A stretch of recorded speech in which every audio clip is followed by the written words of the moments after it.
గద్వాల్ జిల్లా కేంద్రంలో సర్వేయర్ తేజేశ్వర్ దారుణ హత్య కేసు కలకలం రేపుతోంది. తేజేశ్వర్ తను ప్రేమించిన ఐశ్వర్యను కుటుంబ సభ్యులు వద్దన్నా పెళ్లి చేసుకున్నాడు. పెళ్లి తర్వాత ఆమెకి, ఆమె తల్లి సుజాతకి ఓ బ్యాంక్ మేనేజర్తో వివాహేతర సంబంధాలున్నట్లు తెలుసుకుని తేజేశ్వర్ పలుమార్లు మందలించాడు.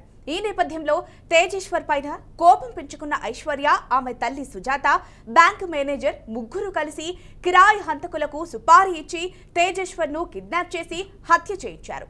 జూన్ 17న తేజేశ్వర్ను సర్వే కోసం రావాలి అని మోసపూరితంగా గద్వాల్కు రప్పించి కారులో తీసుకెళ్లిన కిరాయి హంతకులు అతన్ని నంద్యాల శివార్లోని చెరువులో హత్య చేసి శవాన్ని పడేసినట్టు పోలీసులు వెల్లడించారు.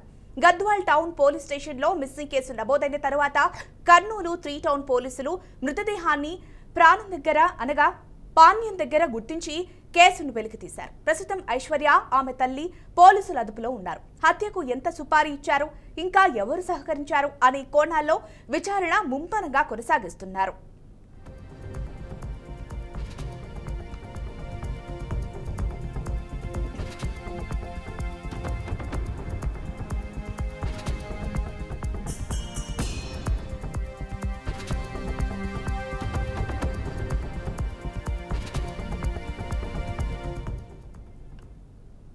విషయం తెలిసి మా తమ్ముని అడిగితే ఆ పెళ్ళి ఆ అమ్మాయికి కట్నం డబ్బులు ఇవ్వలేక మా అమ్మ నన్ను టార్చర్ చేస్తుంది, అందుకే నేను ఇంటికి వెళ్ళిపోయినా అని చెప్పిందంట.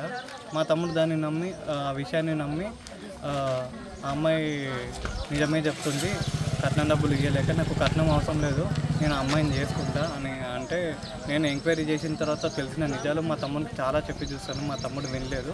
చేసుకుంటా అమ్మాయినే చేసుకుంటా, లేకపోతే నేను పెళ్లి చేసుకోకుండా జీవితంతో ఇలాగ సింగిల్గా ఉండిపోతా అన్నాడు. ఆ తర్వాత మా తమ్ముడు ఎంత చెప్పినా వినకుండా పోయిన నెల 18వ తారీఖు బీచ్పల్లిలో ప్రేమ వివాహం చేసుకోవడం జరిగింది. మా ఫ్యామిలీ అయితే సపోర్ట్ చేయలేదు ఆ మ్యారేజ్కి.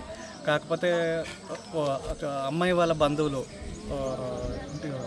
అమ్మాయి వాళ్ళ అక్క, అమ్మాయి వాళ్ళ అమ్మ, అమ్మాయి వాళ్ళ మామయ్యలు, వాళ్ళ బంధువులు మొత్తం కలిసి ముందరుండి ఆ పెళ్లి జరిపించారు.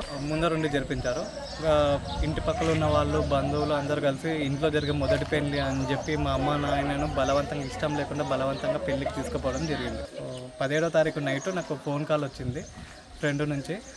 అన్న తేజన్న కనిపించట్లేదు అని ఫోన్ చేయడం జరిగింది. నేనుండి చెప్పాను అనమాట, అన్న ఫోన్ స్విచ్ ఆఫ్ వస్తే మార్నింగ్ వరకు వస్తాడేమో లేరా అని అంటే, లేదన్నా వదినకు కూడా చెప్పలేదంట ఇంట్లో, అందుకే భయం అవుతుందన్న అంటే, నేను అప్పటికప్పుడు నెక్స్ట్ డే మార్నింగ్ పోలీస్ స్టేషన్కి వెళ్ళి దరఖాస్తు రాసి ఇవ్వడం జరిగింది. ఇంటికి రాకపోయేసరికి నాకు ఇంకా మా తమ్ముడి భార్యపై అనుమానం వచ్చి నేను పిఎస్లో వాళ్ళ అమ్మాయి వాళ్ళ అమ్మ, తర్వాత వాళ్ళ బంధువులపై నేను కంప్లైంట్ ఇవ్వలేదు. వాళ్ళకి మొత్తం ఇన్ఫర్మేషన్ ఇచ్చిన తర్వాత ఆ విషయమే వాళ్ళు దర్యాప్తు చేయడము స్టార్ట్ చేశారు. కానీ నేను ఇంట్లో ఉన్న మా తమ్ముడు వెళ్ళిపోయిన రోజు నుంచి అమ్మాయిని అబ్జర్వ్ చేస్తూనే ఉన్నాను. ఆ అమ్మాయి కంట్లో కన్నీటి చుక్క కూడా బయటికి రాలేదు. తర్వాత మాకు ఆ విషయం తెలిసి మా తమ్ముని అడిగితే ఆ పెళ్ళి ఆ అమ్మాయికి కట్నం డబ్బులు ఇవ్వలేక మా అమ్మ నన్ను టార్చర్ చేస్తుంది, అందుకే నేను ఇంటికి వెళ్ళిపోయినా అని చెప్పింది.